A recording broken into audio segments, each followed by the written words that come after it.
served them well enough. Their own people manifestly tolerated them. However unjustly England might be organised, it was at any rate not torn by class warfare or haunted by secret police.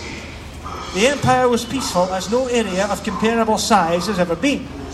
Throughout its vast extent, nearly a quarter of the earth, there were fewer armed men than would have been found necessary by a minor Balkan state. As people to live under, and looking at them merely from a liberal, negative standpoint, the British ruling class had their points. They were preferable to the truly modern men, the Nazis and fascists, but it had long been obvious that they would be helpless against any serious attack from the outside. They could not struggle against Nazism or fascism because they could not understand them. Neither could they have struggled against communism if communism had been a serious force in Western Europe.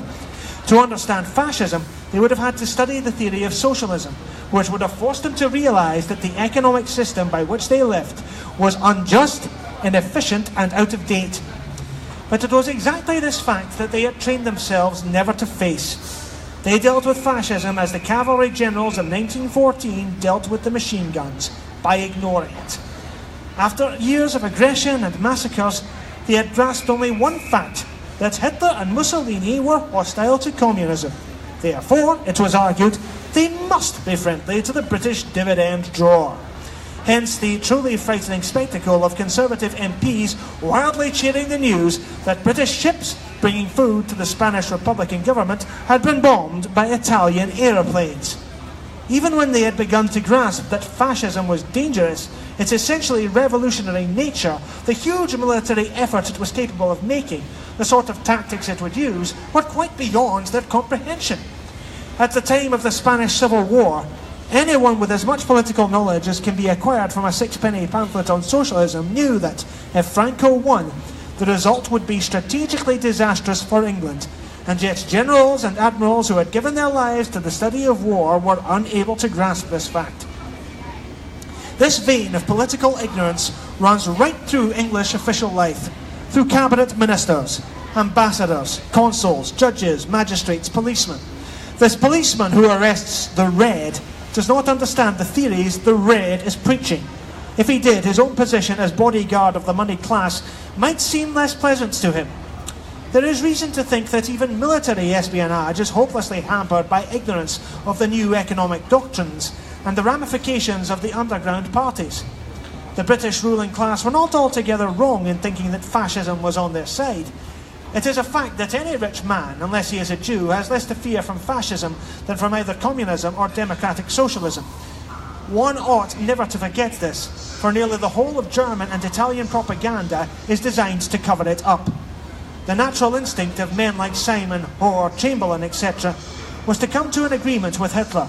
But, and here the peculiar feature of English life that I have spoken of the deep sense of national solidarity comes in, they could only do so by breaking up the empire and selling their own people into semi-slavery.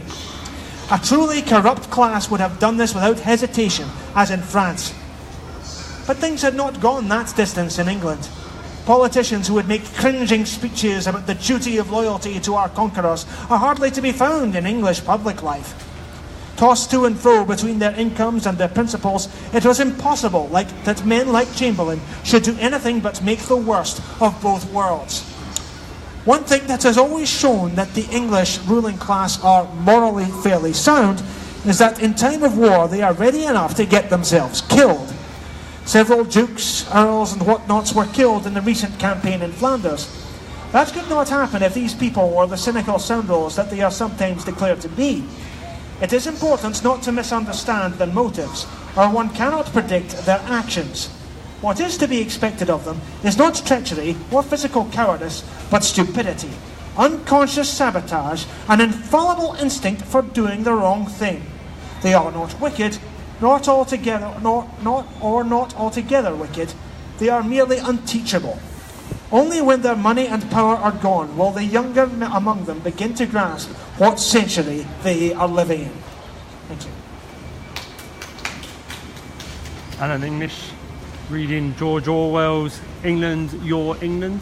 That's right. Alan, the book. And on the Wednesday rush hour at London Bridge Live Station. It's the 11th of October 2017. Thanks for watching.